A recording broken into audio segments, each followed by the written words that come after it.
When I say the word hero, what image pops into your head?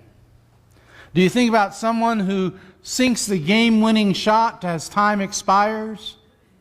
Or perhaps the player on the court who makes the outstanding defensive play to preserve the win?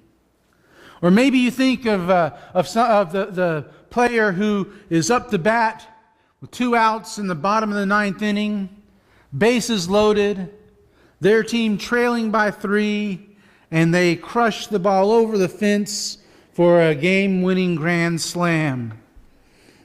You know, a lot of times when we hear that word hero, we think about athletes. Some people do. Some people don't. Some people have other ideas of hero. For example, maybe if we think of a military hero, we say military hero, what comes to mind? Maybe a General George Washington, or maybe even an Abraham Lincoln, or a George Patton, or Dwight Eisenhower, or on and on the list goes of famous generals that we know their names. Or maybe when you think of military heroes, you don't think of the people whose names that we actually know. You think of those people who serve in relative obscurity and have ended up giving their lives for the freedom that we enjoy as Americans. Most of the time, though, our definition of hero, when we think in grand terms, especially militarily speaking, is limited to people who spend their entire lives preparing for a leadership role. It's like, they go to school to learn how to do it, and they get involved with things in school to help them with leadership, and they go to college and they're in leadership roles, or they join the service and they rise through the ranks. Excuse me. Or what have you. But they spend their lives preparing for the role. They're people who expect and want and desire to have that leadership role. And because of that training, they're qualified to lead a nation or a country or an army into battle. Tonight I want us to look at 2 men who were involved in the military. Both of them had no idea that they were going to be used in this way by God. I guess you would say that they were unlikely heroes. You see, that's really when God is at his best. When the person who's a little bit timid, perhaps even scared, but he or she is willing to let God use them, to let God assume complete control of everything that is involved in their life. If we are willing to let God control our lives, we'll do things that we can't even begin to imagine doing right now. We will, in a very real sense, also be unlikely heroes. The first unlikely hero I want us to talk about for a few minutes is Gideon. If you would turn in your Bibles to Judges chapters 6 and 7. Now, we're not going to read all of Judges 6 and 7, simply because that would take a little bit too much time. But what I want us to do is look at his story and summarize it and see some things about Gideon and the life that he lived and the situation he found himself in. So we begin with his calling. Now, in order to understand his calling, you have to understand a little bit about a cycle that Israel would go through during the period of the Judges. You see, they would be living in peace, and it'd be great and wonderful and all, and then they'd start to fall into idolatry. They would start serving gods other than Jehovah and Yahweh. They would serve the Baals and the Asherahs and so on and so forth. Well, once they started doing that, they'd turn their back on God, so God would allow an occupying force to come into the Israelite nation and to take control of them and to pretty well enslave them, we might say, until such time as the Israelites figured out that they had messed up and they cried out to God, and then God would raise up a deliverer who would deliver the people from the oppressing nation, and then judge them or rule them until such time as that judge passed away, died, or whatever. Then they would go right back into idolatry, and the whole cycle would start all over again. Well, in Gideon's case, the Midianites were the primary oppressors of the Israelites. And let's talk a little bit about the oppression. If you would follow along as I read Judges 6, verses 1 through 6. The people of Israel did what was evil in the sight of the Lord, and the Lord gave them into the hand of Midian 7 years. And the hand of Midian overpowered Israel, and because of Midian, the people of Israel made for themselves the dens that are in the mountains, and the caves, and the strongholds. For whenever the Israelites planted crops, the Midianites and the Amalekites and the people of the east would come up against them. They would encamp against them and devour the produce of the land as far as Gaza, and leave no sustenance in Israel, and no sheep or ox or donkey. For they would come up with their livestock in their tents. They would come like locusts in number. Both they and their camels could not be counted, so that they laid waste to the land as they came in. And Israel was brought very low because of Midian. And the people of Israel cried out for help to the Lord. At least they figured out where they needed help from. And not just themselves, but they needed help from God. And so God sees Gideon. Decides Gideon is going to be his deliverer for the people. Now let's learn a little bit about the deliverance if we move down to verses 11 through 16. Now the angel of the Lord came and sat under the terebinth at Ophrah, which belonged to Joash the Abiezrite, while his son Gideon was beating out wheat in the winepress to hide it from the Midianites. And the angel of the Lord appeared to him and said to him, "The Lord is with you, O mighty man of valor."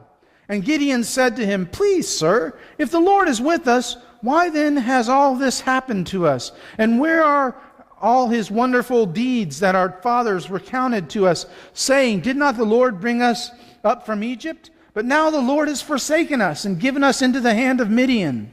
And the Lord turned to him and said, "Go in this might of yours and save Israel from the hand of Midian. Do not I send you?" And he said to him, "Please, Lord, how can I save Israel? Behold, my clan is the weakest in Manasseh, and I am the least in my father's house."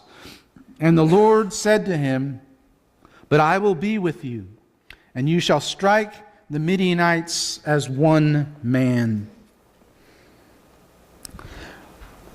Do you see what Gideon's doing? He's threshing wheat in a wine press. Now, to our 21st century ears, that kind of doesn't mean a whole lot. It just doesn't. You have to understand that at the time, if you were going to thresh wheat, you did it on a threshing floor. And threshing floors were typically put on the top of a hill, where there would be a lot of wind blowing. Now, why do you need wind to be blowing? Well, because you would stick your fork down into the wheat and you would throw it up in the air, and the wind would blow the chaff away and the wheat would fall back down. Wind is good for that sort of thing. And that's where people normally would be threshing wheat. A wine press, on the other hand, is a hole that is dug down into the ground. Okay? So there's not a whole lot of wind that goes on in a wine press.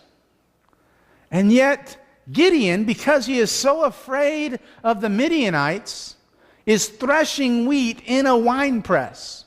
All right? Hardly heroic material. Hardly. I mean, that's not and then notice what he says when the angel tells him to go in the strength you have. Well, first of all, greetings, the Lord is with you, O mighty man of valor. And Gideon says, no, he's not. God's not with us. If he was with us, then Midian wouldn't be with us. Never mind the fact that it was that Israel had left God and not God left Israel, but that's beside the point. And then he says, but I'm the least in my clan. My family is the weakest in Manasseh, and I'm the weakest in my family. Manasseh wasn't exactly one of the strongest tribes. So he's saying, I'm the least likely person in all of Israel to do this. And you can almost hear God saying, yes, I know. That's the point.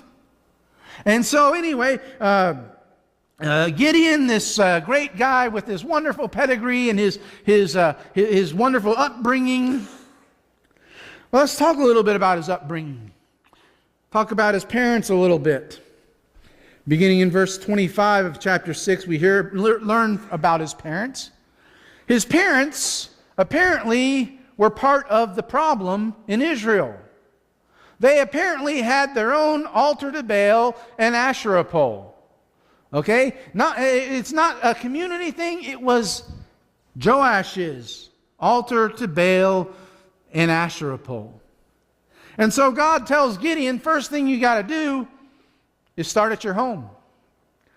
You can tear down the altar to Baal, and I want you to chop up the wood from the Asherah pole.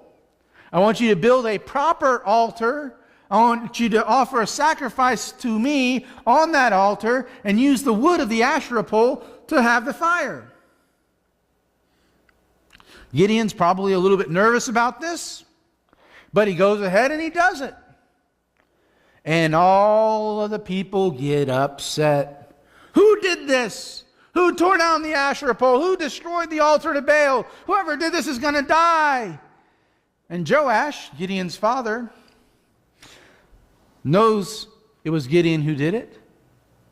Everyone else figures out it was Gideon who did it. And so Joash joins in with him and says, my son must... No, that's not what he says. You look at verse 31 of chapter 6, and it says, but Joash said to all who stood against him, will you contend for Baal, or will you save him? Whoever contends for him shall be put to death by morning. If he is a god, let him contend for himself, because his altar has been broken down. I think Joash actually started to get the message. I think Joash, even though he was part of the problem, when Gideon tears down the altar to Baal and builds a proper altar and uses the wood from the Asherah pole to offer a sacrifice to God, I think Joash says, you know what? He's right. You know, sometimes we're so afraid to approach our family when they're doing wrong. We think, oh, it's such a great risk. Well, this was a great risk for Gideon, but guess what? It turned out okay. Joash says, you know what? If Baal is a god and is angry at my son, let Baal deal with him. Anyone who wants to fight for Baal, they'll be put to death by morning. Well, of course, Gideon, you would think that that would be enough for Gideon. You would think that Gideon would be excited and he would say, hey, you know what? This is going to be good. Everything's going to work out okay. But yet Gideon still needed some signs. Beginning in verse 36. First sign, he has a fleece. He says, God, I'm going to put this fleece out on the ground, and in the morning, if the fleece is wet and the ground is dry, then I will know that you are sending me into battle against the Midianites. Well, the next morning he comes out. The fleece is sopping wet. You could squeeze a bowl full of water out of it. And Gideon says, well, God, bear with me, okay? Tomorrow, let's have the fleece be dry and the ground be wet. Well, the next morning, the fleece was dry. The ground was covered with dew. Gideon has figured it out that he is supposed to lead Israel to freedom from the Midianites. So if you're going to do that, what's the first thing you got to do? You got to start raising an army. So he raises an army, takes volunteers, 32,000. Start with to go against, well, to go up against a whole lot more Midianites, okay? They start out being outnumbered, even with 32,000. But God tells Gideon, hey, you got too many people. Tell you what, Tell everyone who's afraid to leave. We don't need them. You'd almost see Gideon's eyebrows raise and his eyes get real big. I'm afraid. I'll go. So he tells his 32,000, if you're afraid, go on home. 22,000 leave. That's okay. You don't need an army full of scaredy cats anyway, right? Well, now he's got 10,000 left, and God says, Gideon, you still have too many. I tell you what, tell everybody to go get a drink at the river, and I'll separate them there. They go to the river, and those who bend down and scoop water up and are looking around, staying alert and everything, 9,700 apparently do that. 300 get down and lap water like a dog, okay? The 300 are separated and the 9,700 over here. So Gideon's probably thinking, okay, you 300, you can go home. God says, no. Flip-flop that. Send the 9,700 home. Take the 300 and go and deliver my people. So Gideon's got 300 people in his army going up against tens of thousands of Midianites. And his deliverance comes. Well, he's still a little bit nervous. And so he expresses that perhaps to God, and God says, okay, I want you to go down into the camp of the Midianites. He says, aha, now we're doing something sound military strategy, a little bit of reconnaissance. So he goes down into the camp of the Midianites, and he overhears something. Judges 7, verses 13 and 14. When Gideon came, behold, a man was telling a dream to his comrade. And he said, behold, I dreamed a dream, and behold, a cake of barley bread tumbled into the camp of Midian, and came to the tent, and struck it, so that it fell, and turned it upside down, so that the tent lay flat. And his comrade answered, you should not eat Mexican food before you go to bed.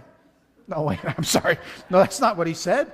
This is no other than the sword of Gideon, the son of Joash, a man of Israel. God has given into his hand Midian and all the camp.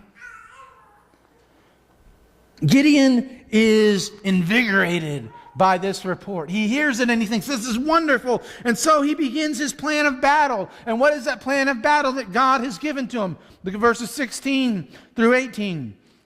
He divided the 300 men into 3 companies and put trumpets into the hands of all of them and empty jars with torches inside the jars.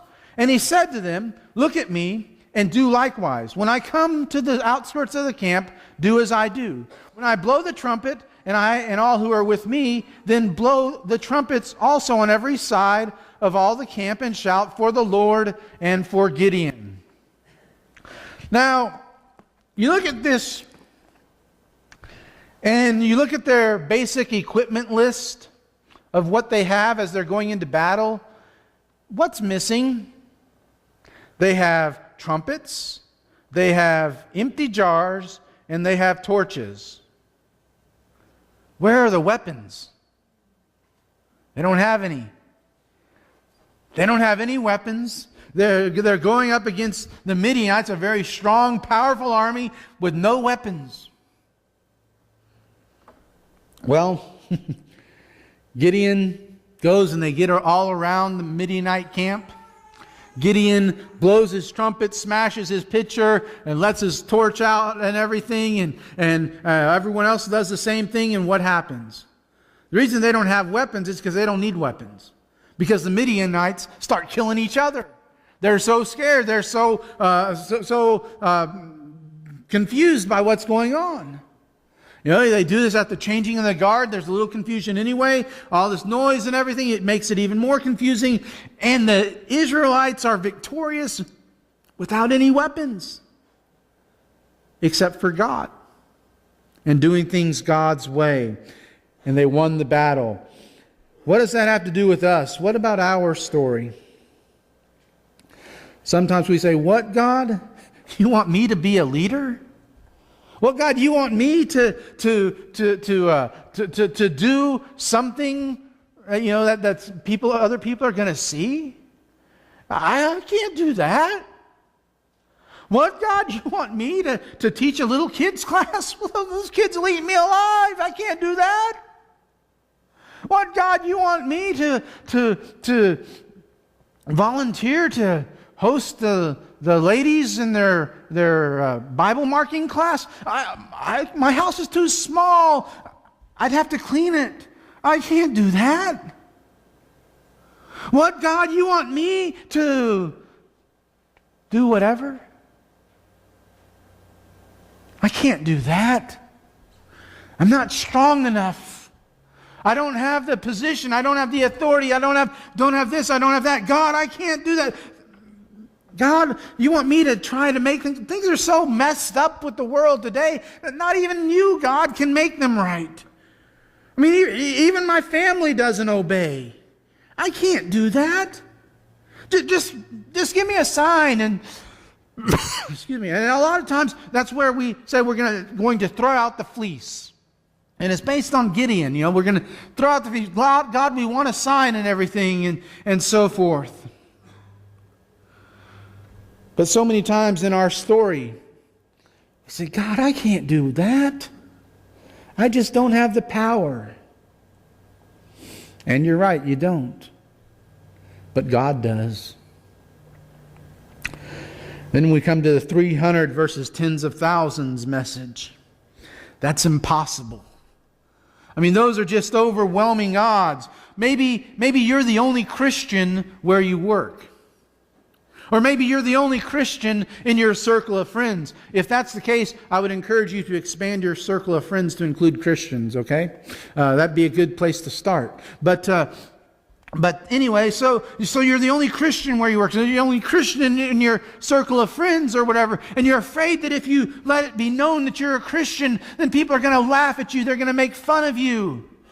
There was a guy named Elijah who had that same sort of problem, he thought. In 1 Kings chapter 19, verses 9 and 10, it says, Then he came to a cave and lodged in it, and behold, the word of the Lord came to him. And he said to him, What are you doing here, Elijah? He said, I have been very jealous for the Lord, the God of hosts. For the people of Israel have forsaken your covenant, thrown down your altars, and killed your prophets with the sword. And I, even I only, am left. And they seek my life to take it away. Elijah says, God, I'm the only one left. No one else in Israel wants to be nice. No one else in Israel wants to be your worshiper. And now they've killed all the other prophets and now they're after me. And in verse 16, God says, will you stop it? There are 7,000 people in Israel who have not bowed their knee to Baal. 7,000. Anytime you're ever fearful that you're alone, you're not. There's always somebody else who's going to be doing right. And even if there's nobody else doing right, you're not alone because God is with you. And you know the old saying, me plus God equals the majority. Actually, that's bad math, okay? I'm just telling you, it's bad math, okay? Because what really needs to be said is God equals the majority, and if I'm on God's team, I can't lose. No matter what the odds say, no matter how overwhelming the opposing force is, as long as I am on God's side, I can't lose. Our second unlikely hero is Gideon. Not Gideon, it's David. Gideon was our first unlikely hero. David is our second. 1 Samuel chapter 17, if you want to turn in your Bibles there. As we look at David's story, I know what you're thinking. You're thinking, wait a second. David was a great military leader. He was a wonderful warrior who killed his tens of thousands.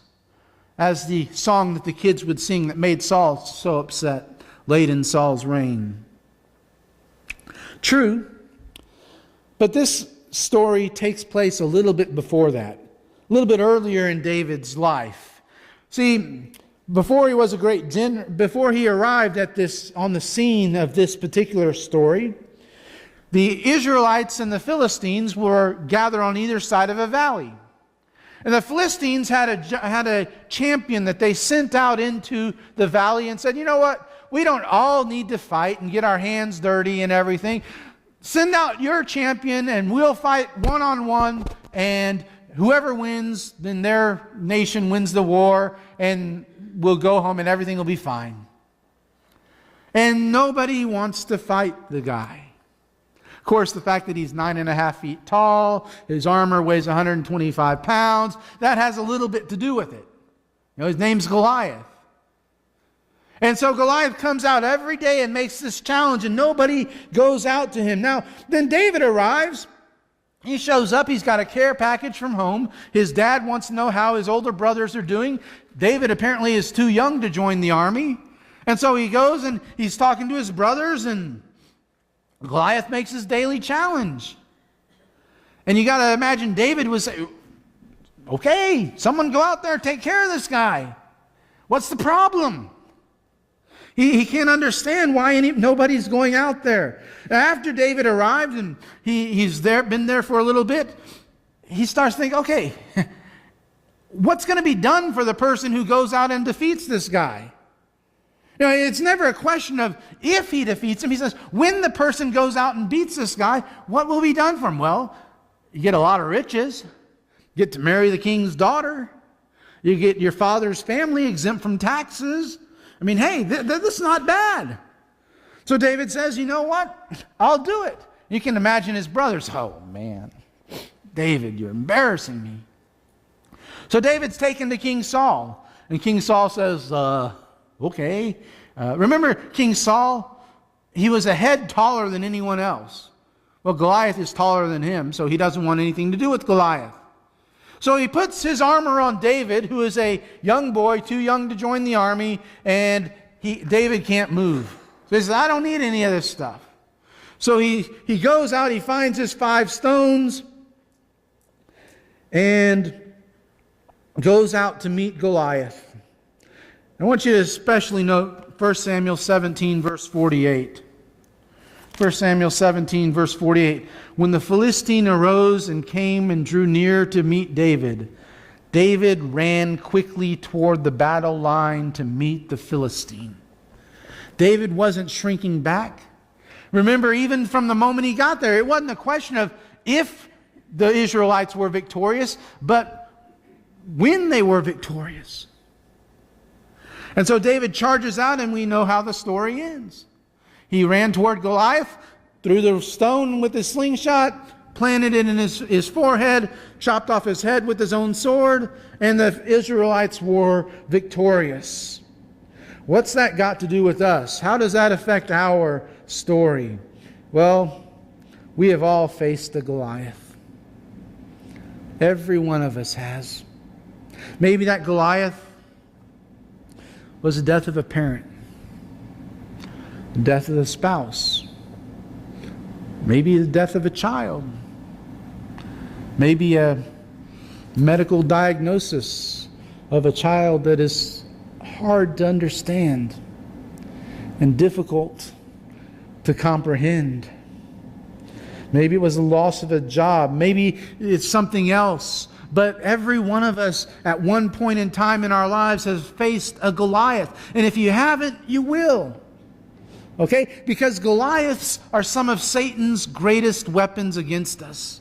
Because they're so overwhelming. They're so tall. They're so strong. They're so seasoned.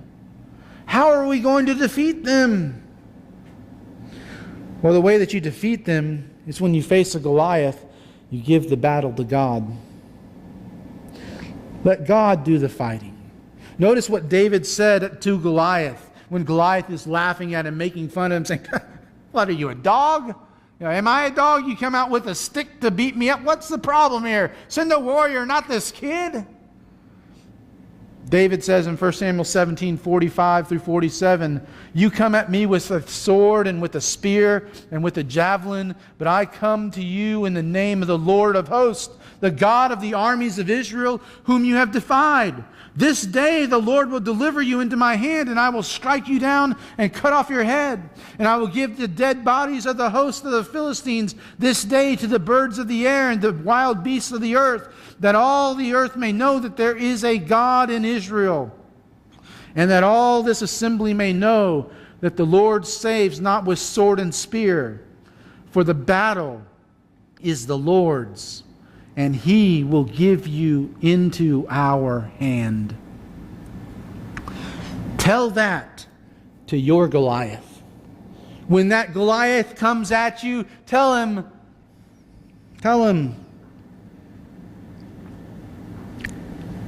the battle is the Lord's, and He will give you into our hand. Turn it over to God. Success is that simple. It's that easy, but that's so hard to do. Because, the world tells us you got to fight your own battles.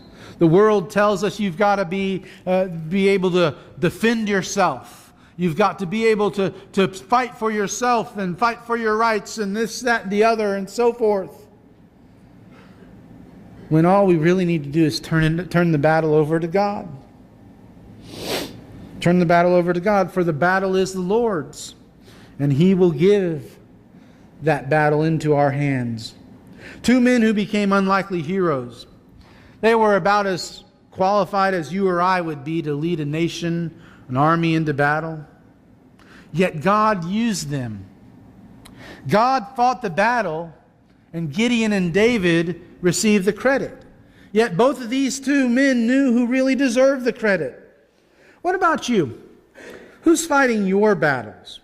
Or if you're fighting them by yourself, you are destined to lose.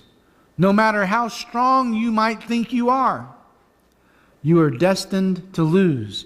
But if you've turned the battle over to God, then no matter how small you may feel, no matter how large, overwhelming, humongous that obstacle, that battle might seem to be, if you turn the battle over to God, you're destined to win. In fact, you've already won. All it takes is turning the battle over to God. So what are you fighting with this evening? What are you battling in your life? Whatever it is, turn it over to God. And if you turn it over to God, He's going to take care of it. He's going to see to it that you are victorious. He's going to see to it that your Goliath that's facing you is taken down and taken out of the way. Let Him do the fighting for you. Maybe part of the way to fight the battle, to fight that Goliath, is you need a little bit of help. You maybe need people to know about the battle so that they can pray with you, and that they can pray for you. You see, once again, you're never alone. You've got a family right here at Eastgate who will do whatever they can to support you. They'll pray with you, pray for you. They'll do whatever they can. That's what's so wonderful about being a part of the people of God, is that not only God fights for you, but His people will be there to support you. This evening, if you are subject to the invitation of Jesus and need to make a public response to have that need met, won't you come to the front now as we stand and sing together?